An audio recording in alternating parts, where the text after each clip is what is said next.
जय माता दी साहब, मैं विक्रम देपावत देशनोक से। अभी जो हमने श्री करणी माता फैमिली नाम से जो चैनल प्रारंभ किया है, उसी कड़ी में जहां हम हर रोज़ आपको एक करणी माता के इतिहास के बारे में, एक छोटी जानकारी के बारे में प्रतिरोध आपको रूबरू कराते हैं, उसी कड़ी में आज हम करणी माता का जहाँ बडेर का घर है, जहाँ करणी माता का पूरा परिवार रहता था, जैसे ससुर जी, देपे जी, सारे देपावत परिवार फैमिली, जहाँ उनका बडेर का घर है, वो लाखन जी जो सबसे छोटे पुत्र थे उनके हिस्से आया। तो वहाँ उनका निवास था। तो वहाँ उस जगह एक मंदिर बना हुआ है, करणी माता का इष्ट आराध्य आवड़ माता का मंदिर। उस मंदिर में यह करणी माता की जो पूजा की पेटी थी, पूजा मंजूषा काठ की बनी हुई, वो करंड आज यहाँ पूजनीय है, जहाँ दोनों समय पूजा आरतियाँ होती हैं। और उस करंड के बारे में हम आपको आज इस इतिहास की कड़ी में रूबरू करा रहे हैं। यह करंड कहाँ से आया, कब आया, किन के साथ आया और इसकी क्या विशेषता है। वैसे अभी आधुनिक अपने समाज में भी जब भी पुत्री की शादी होती है, जब उसको विदाई देते हैं, तो उस विदाई में एक सासू छाबड़ा करके रस्म होती है, जिस छाबड़े के अंदर वस्त्र उपहार स्वरूप पुत्री को कुछ भी देने लायक हो वो उसमें डाल के और विदाई में उसके साथ उसको रवाना किया जाता है। उसको सासू छाबड़ा बोलते हैं। एक्चुअली पश्चिम देश के अंदर ये बना होता तो बांस का होता है सासू छाबड़ा, मगर अपने इस क्षेत्र में, पश्चिम क्षेत्र में बांस कहीं नजर मात्रा बहुत कम है भी नहीं। तो इस क्षेत्र में काठ की लकड़ी का बना हुई पेटी होती है, जिसको करंड बोलते हैं। और वो करंड उस समय लड़की को विदाई में साथ दिया जाता है। और अपने जैसलमेर के जयपुर के बाद हरमाड़ा गांव है, वहाँ करीबन 300 वर्ष पहले इनके लड़के की शादी हुई पांचेटिया पाली जिले में। तो उस विदाई के समय जब विदाई देने की रस्म आई, तो उस लड़की की माँ, उसकी आंखों में आंसू आ गए और उसने कहा, ले भाई अब तो ये अपनी बेटी चली ससुराल। और वो अपने आप में थोड़ा इमोशनल हो गई ज़्यादा, उसके भाव। तो उस समय उनकी कुल देवी थी दुगाई माता। तो वो माता फिर स्वयं उस छाबड़े में आके बैठ गई और वो छाबड़ा हरमाड़ा जयपुर में आ गया। तो आज भी हरमाड़ा जयपुर में उस छाबड़े के अंदर दुगाई माता का मंदिर बना हुआ है, वहाँ मूर्ति रखी हुई है और उसी की पूजा पाठ होती है। ये रस्म होती है एक छाबड़े की। तो इसी के तहत एक बार अहमदाबाद के नवाब गढ़सी राठौर और जैसलमेर के राजकुमार जगमाल देव, तो इनमें आपस में कोई युद्ध हुआ, लड़ाई हुई, और बाद में इनमें इतना प्रेम भी हो गया कि वहाँ काफ़ी समय एक साथ रहे, उनमें अगाध मित्रता हो गई। तो गढ़सी ने अपनी पुत्री की शादी जगमाल के साथ की। जब रणवासा में ये राजकुमार पधारे, तो महिलाओं में अटकेलियाँ करते हुए हंसी मजाक में एक सांप उनके पैरों में रखा और उनको बेड़ियाँ चढ़ने लगे। तो रास्ते में सांप को देखा तो उन्होंने अपने पैर से जोर जोर से मार उस सांप को मारना चाहा और पीछे हंसी का गुब्बारा फूट गया, महिला हंस पड़ी। तो राजकुमार अपने आप में शंकित हो गए और मन में हंसने लगे। तब उन्होंने कहा था, एक सवैया आधा दुआ कहा था, मैं जानते महली और पवंग सिरे पाऊँ। तो उस दुआ को पूरा करने के लिए कहा था कि इसको पूरा आप करो। तो उस समय वो जैसलमेर आ गए। जैसलमेर आकर उन्होंने अपना जो भू गाँव है पास में, उनके कविराजा थे आस रतन जी रत्नू, उन कविराज साहब ने ये प्रश्न रखा कि कविराज साहब इस दो का पूरा करो। तो उन्होंने भी कोशिश की मगर वो पूरा नहीं कर पाए। इसी दौरान जांगल प्रदेश में साठी का गांव है, यहाँ के बोर्ड जी बिठू माँ आराध्य तेमड़ा राय आवड़ माता के दर्शन करने जिसमें लगभग प्रतिवर्ष जाते थे। और इसी दौरान वो भू गांव होते हुए जैसलमेर जा रहे थे। तो रास्ते में इन्हीं आस जी रत्नू का गांव भू आया और ये बाट जी जिस गली से निकल रहे थे, पास में ही आस जी की पत्नी और पुत्री आपस में कुछ बातें कर रहे थे। करते करते इनकी नज़र पड़ी बोर्ड जी बिठू पर।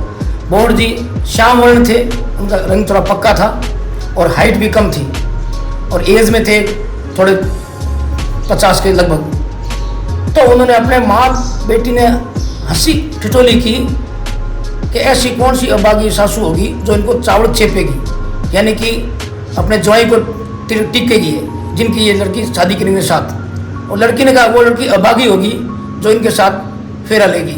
यह बात बोर्ड जी के कानों स्पष्ट पड़ी। वो कुछ बोले नहीं और निकल लिए। टेमराज दर्शन किए आराम से, और वहाँ फिर कविराज पता लगा उनको कि यहाँ का राजकुमार है, उन्होंने ये एक दुआ रखा है, उसको पूरा करना है। ये उसी दौरान वहाँ चले गए कविराज के पास में, तो इसको दुआ तो मैं पूरा कर दूंगा। और यह दुआ उन्होंने पूरा कर दिया। करते महाराज राजकुमार कविराज साहब ने, ये महाराज साहब ने कहा आप बोलो, मैं आपकी हर इच्छा पूरी करूंगा, ये मैंने वचन दे रखा है, जो पूरा करेगा उसको मैं स्वेच्छा से अपना जो चाहेगा उसका और पूरा करूँगा वरदान। तो उन्होंने कहा मुझे और कुछ नहीं चाहिए, आपके कविराज हैं आसरजन रत्नु, इनकी पुत्री है वसुदेवी, तो उनके साथ मैं शादी करना चाहता हूँ। तो कविराज से एकदम सोच पड़ गई ये बात, तो उनको देखा, फिर राजा ने उनसे बात भी की, कविराज साहब कोई अगर आपके परिवार में नहीं बिल्कुल सही, मुझे आज का समय दो। दोनों साथ में कविराज साहब इनको बोर्ड जी को अपने घर ले आए, रात रुके और उन्होंने ये कहा वचन दे दिया है मैं पुत्री हुआ तो कर दूंगा, मगर उन्होंने फिर एक ऐसी शर्त रखी बोर्ड जी के साथ में, वो पूरा करो तो मैं पुत्री का विवाह करूंगा। शर्त क्या थी कि आप दूल्हा बन के अपने गांव से मेरे गांव तक जब आओ, सूर्य अस्त से पहले पहले आपको पहुंचना है। एक दूसरी शर्त, मेरे अगर तोड़ मारोगे तो उस समय 20 गांठ की एक छड़ी होनी चाहिए, उससे तोड़ मारना है। दोनों ही असंभव थे कि पहले साधन दुर्लभ थे, बैलगाड़ी के दूसरे साधन नहीं था, ऊँट थे, बैलगाड़ी थी। अब कहाँ जंगल प्रदेश में साठी का गाँव और कहाँ जैसलमेर।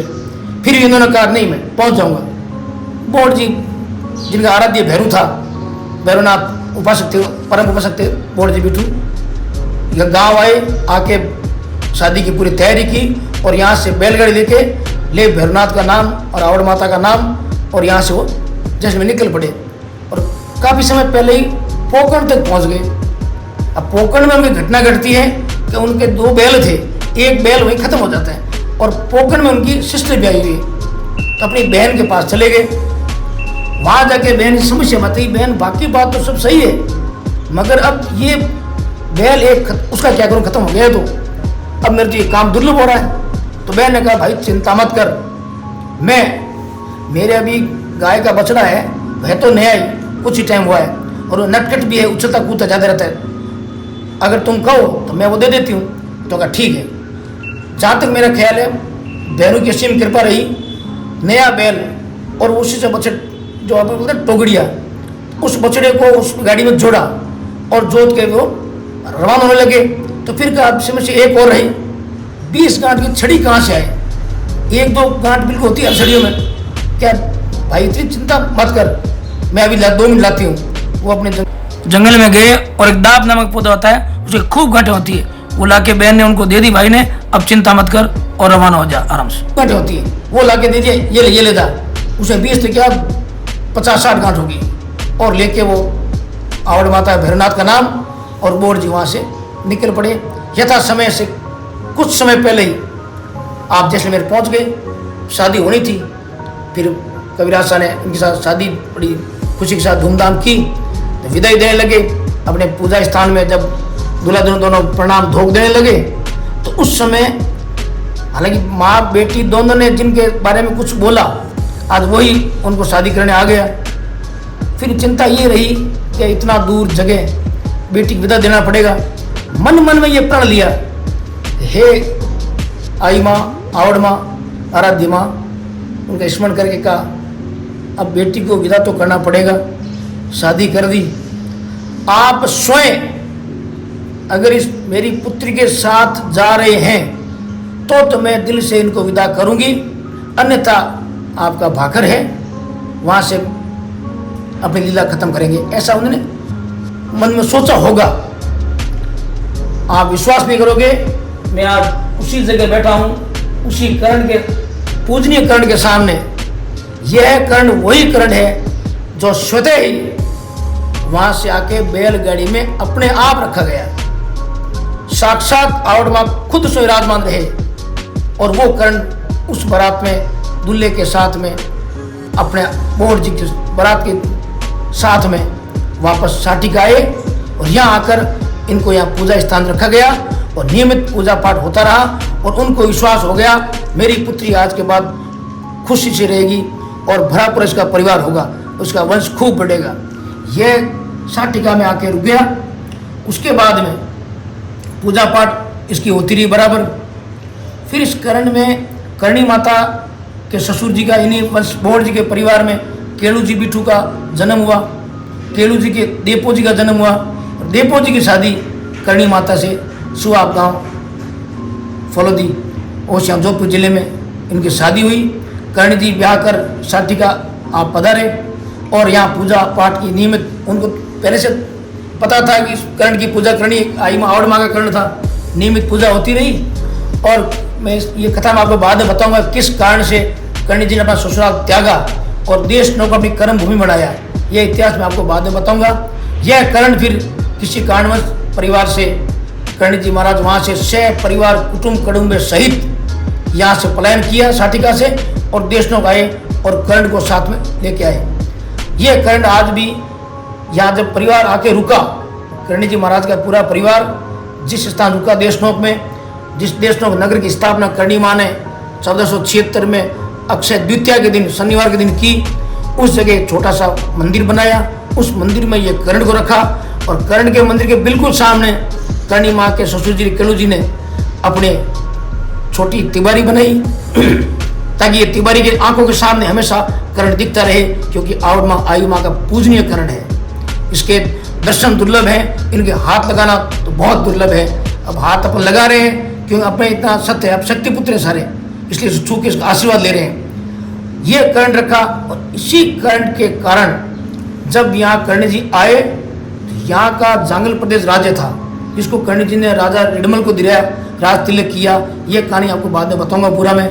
और उन्हीं का भाई था ये दुष्ट काना, जिसका हम नाम लेते नहीं हैं। दुष्ट काना यहाँ रुका, यहाँ का राज उसके अंडर में था। वो कर्ण जी को आकर देखा, इतनी गायें, इतना पानी, घास चारा पानी सारे, उसमें किल्लत थी पानी वगैरह की। तो कहा तुम यहाँ से निकलो जो भी हो। माँ ने कहा भाई गायें सबकी है, ये ईश्वर की देन है, ये तुम्हारी मेरी क्या है इसमें, ये पानी भी यही वहाँ रुकेगी। उन्होंने कहा नहीं तुम जो भी हो यहाँ से ले जाओ। तो माँ ने कहा भाई नहीं, माने नहीं कर्ण जी महाराज। तो फिर कुछ माँ का आभास हुआ कि चमत्कारिक देवी है, शक्ति अवतार है, मगर उनको जब विनाश काले विपरीत बुद्ध है, मगर वो मान नहीं पाया। तो फिर कर्ण जी ने यही कहा भाई चल कोई बात नहीं, अगर तेरी इच्छा है मैं यहाँ न रहूँ तो इसको तू उठा के मेरी बैलगाड़ी में रख दे, मैं यहाँ से निकल जाऊँगा। अब आप शक्ति का प्रभाव है, दुष्ट का अंत आता है, विनाश विपरीत बुद्धि। वो अपनी परकस पूरी कोशिश की उसने, मगर वो तस मस नहीं हुआ, कर्ण हिला नहीं। उसने हाथी जोड़े, घोड़े जोड़े, अपनी पूरी सामर्थ्य के साथ उसने पूरी ताकत बल के साथ उसको उठाना चाहा। उठाना दूर की बात, ये तुस भर भी हिला नहीं। ये इस कर्ण की ताकत थी, क्योंकि साक्षात बिल्कुल आवड़ माँ खुद विराजमान थे। कर्ण जी की साधना, तपस्या और आवड़ माँ की आराधना, पूरा बल इसके अंदर था। और ये ज़्यादा वजन में नहीं है, मगर पाप और पुण्य की लड़ाई थी। पाप प्रबल होता है तो कितना ही प्रबल हो, जब पुण्य थोड़ा सा भी है तो पाप उसे कुछ रुक नहीं सकता। उसी कारण वो उसको हिला नहीं पाया।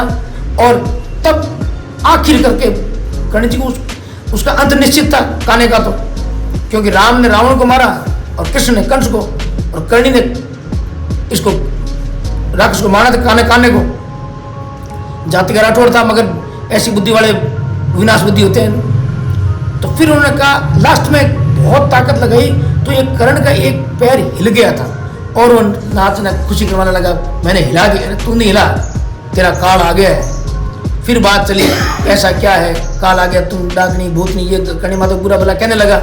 माँ तो माँ थे, सुनते रहे, लास्ट तो माना नहीं। वर्ष बताए, दिन बताए, घड़ी बताई, पल बताए, नहीं माना। तो उन्होंने फिर अपने जहाँ नेड़ी स्थान है वो बिलौना करे थे, लक्ष्मण रेखा खींची, इसको पार कर, तेरी यही मृत्यु है। तो वो मद में था ही, और जैसे घोड़े की टाप लगा गणेश सिंह का रूप धारण किया और उस काने का वहीं वध किया। वहाँ काने वध हुआ और यहाँ फिर करणी माता कर्ण आज भी स्थापित यहाँ है। ये तेमड़ा राय मंदिर है जो करणी जी सबसे छोटे पुत्र लाखन जी उनके से पूजा पाठ आई, और इस मंदिर की पूजा पाठ देख रेख जिम्मेदारी जो भी है लाखन परिवार की है, और वो अपने परिवार पूरे नियमानुसार अपने कर्म अनुसार पूजा पाठ नियमित करते हैं। और पूजा पाठ सुबह शाम कर्ण की होती है। हर वक्त आने वाला इसको दर्शन पाकर अपना धन्य समझता है। मैं ये पहले बार है जो आपको इस रूबरू कराऊं इतिहास से। अगर आपको मेरा ये बोल कर इतिहास बताना अच्छा लगे और आगे इतिहास सुनना आपको अच्छा लगे तो मैं नियमित ऐसे और आपको सुनाता रहूँगा। अच्छा लगे तो कमेंट कीजिएगा, सब्सक्राइब कीजिएगा।